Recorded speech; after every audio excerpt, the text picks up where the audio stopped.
Yeah, it has to be a scam somehow. That's the other thing I was trying to think. But then when you look at it, objectively, it's backed by assets. It's completely transparent. It has regular third-party auditing. The team is locked in and incentivized to stay in for years. It's revenue generating, which is just nuts.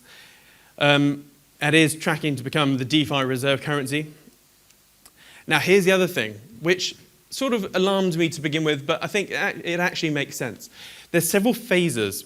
At the moment, we're in the issuance phase. So what they're trying to do is they're trying to give out these big APYs to get the market cap going, get the treasury filled up to the brim, and eventually we're going to enter the stability phase. So as it says here, price will shrink during the stability phase because there's a big premium on the price at the moment. But stakers will be protected as the supply and yield will rebase accordingly, thus maintaining purchasing power. That's the thing. You're only going to be diluted away if you buy OHM and don't stake it.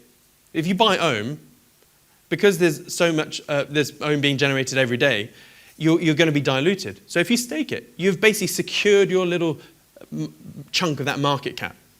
This is the exact opposite of a Ponzi scheme. You get massively diluted to zero. With this, you don't, no matter what the price does. And so here's a different perspective. Most people, if they came around a FTSE 100 FTSE 100 company or an S&P 500 company that was worth over $3.5 billion and growing, had over $600 million in the treasury, made $16 million per day, in a booming niche, in a huge sector, in an exploding industry, and shared every single thing. So by the way, the daily revenue, 90% of that goes to stakers. So whatever 90% of $16 million a day is, it goes to the stakers. That's why we've got such a high yield. Everything's open. You would invest in it, wouldn't you? If this was on like BBC of this big old company doing this, everyone would flock to it. But because it's like a crypto, everyone's scared. Now, you have to understand the difference between Ponzi schemes and greater fool's games, okay? So a Ponzi scheme is everything we just talked about. It's fraudulent, liquid, pyramid-like maybe sometimes. There's lots of dodgy MLMs out there as well. So OneCoin, BitConnect, all these I've exposed over the years. Now, that's not good. Everything else is a greater fool's game. So buying shares in BP, that's a greater fool's game because you're buying BP shares now and that you're hoping that you can sell it at a higher price to some sucker down the line. That's basically what investing is. You're hoping you buy low, hoping you sell. Well, when you sell, there's always someone else on the other side of that trade. You're hoping you can sell your shares to someone at a later date at a worse price than you. So greater fool's games are completely legal, liquid. It's normally a real product of some sort. But yeah, so that's Bitcoin, stocks, property, commodities, bonds, literally everything on the planet, gold and silver. I'm still trying to sell half of my silver. So here's another thing. I've sold half of my silver and I'm stuck. I can't sell the remaining chunk of my silver, which is really annoying. So yes, I've made a profit, but it has a really thin secondary market, which is shit. Like, why would you own gold and silver when yes, in theory you're making profit, but if you can't sell it, that means there's no market. Whereas a crypto, you can sell pretty much anything straight away. So I've been a massive gold and silver fan. I mean, I used to be a bullion dealer. I mean, that's how much I love gold and silver, but it's pointless. It's pointless owning gold and silver these days. So in a nutshell, when I saw this, so here's the story. There was about a week or maybe a 2-week period where probably 20 of my students said, hey, Siam, or people that on Facebook said, hey, what do you think of this, Siam? And every single time, for the first week, I was like, scam. I'd look at the APY, 8,000%. I'm like, just wasting my time with this bullshit. Scam. And then eventually, some of my students, URT members, started sending this to me. I think Chris Drake, one of my buddies, he's not here today, but when he sent it, I was like, oh, okay. Right, I'm going to put some time in here, and I'm going to prove everyone freaking wrong, that this is a scam like OneCoin and BitConnect.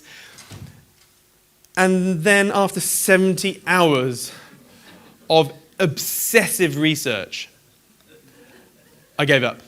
I was literally just spending 3 to 6, 7 hours a day, every day for 2 weeks, just trying to prove this stupid thing wrong. And I couldn't. It's literally, I have a really good bullshit detector and I couldn't prove it wrong. Now, I really am denied about sharing this, but I think most of you here already know because you see my videos. So I started this, I did all that hard research was before the 3rd of October. And so I started small, like you would. I put a little bit of money in just to see how it went. And I've been tracking everything. Every single night at like midnight or just before, I log everything religiously. Because I thought, right, seems too good to be true still, let's give it a go. So I've logged the daily earnings of the cash flow, because remember, you're getting cash flow here. You're getting cash flow every single day because you're getting more ohm. So first day, I made 5. Like, not bad for a day's work. Let's see what it is tomorrow. The price went up. Price literally doubled straight away. I was like, sweet. So as the price goes up, my cash flow goes up as well. Pretty cool. And it started hovering around here. And then eventually, I think around here, Ellie's birthday, I put more money in. And it started growing. And I thought, right. And by the way, it's been like best part of a month worth of research. I was like, I'm all in. And then since then, it's just been nuts. Because I took things seriously from 13th of October, basically went head first. And the daily yield, I sort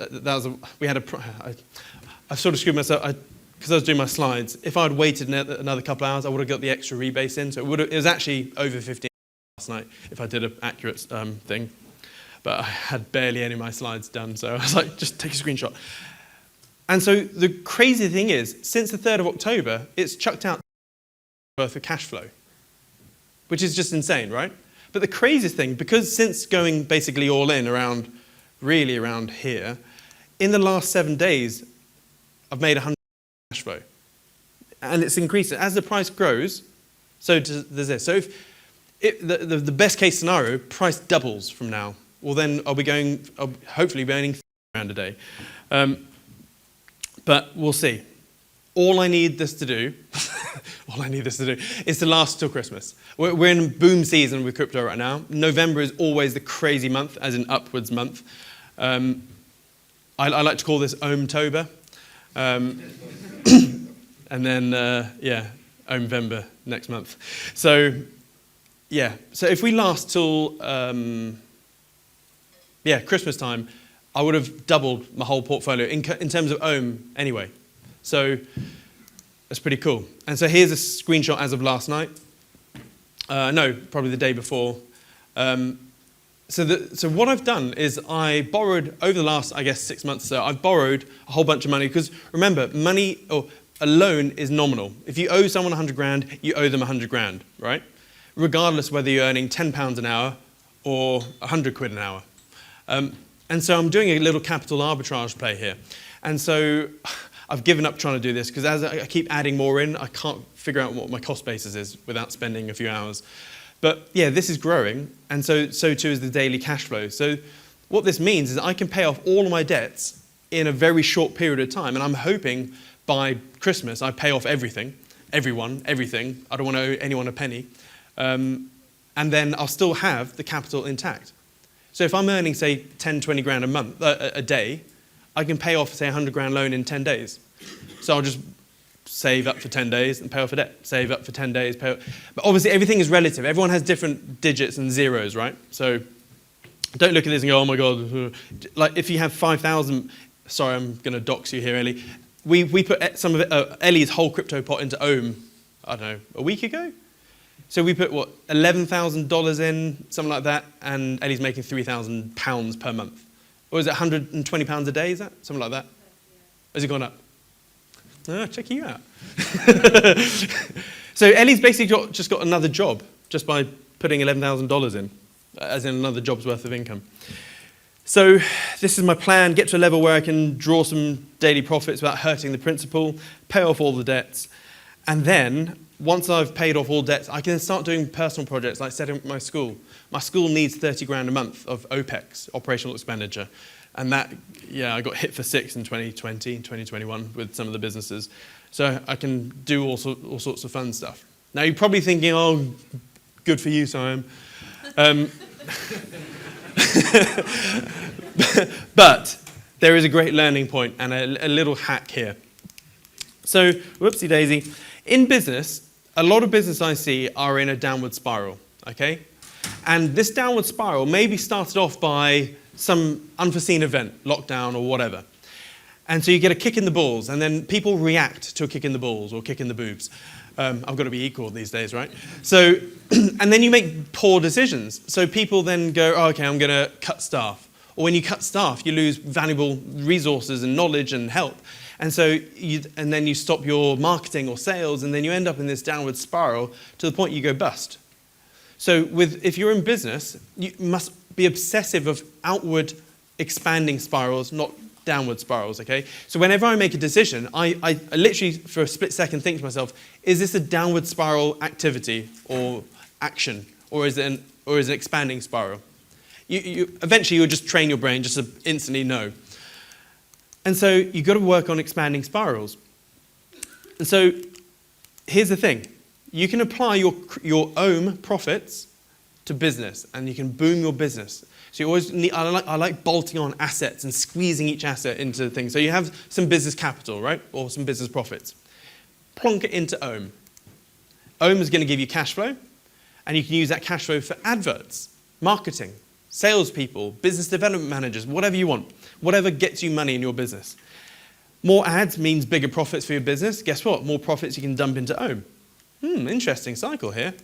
And it just grows and grows and grows and grows. And then, moon, baby. So that is a really good sort of expanding spiral where you can tie in your Ohm to, put it this way. Take VAT, controversial topic here. You don't own VAT, right? You're simply holding it for the crown, and then you're passing off through every quarter. Well, at the moment with Ohm and some other spin-offs, you basically break even. As in, you double your money every 60 days. Or with Time, another one, that you double your money in 42 days. You could maybe put your VAT money in, double it, and then pass it through. That's not financial advice. But there's more. There is more, believe it or not.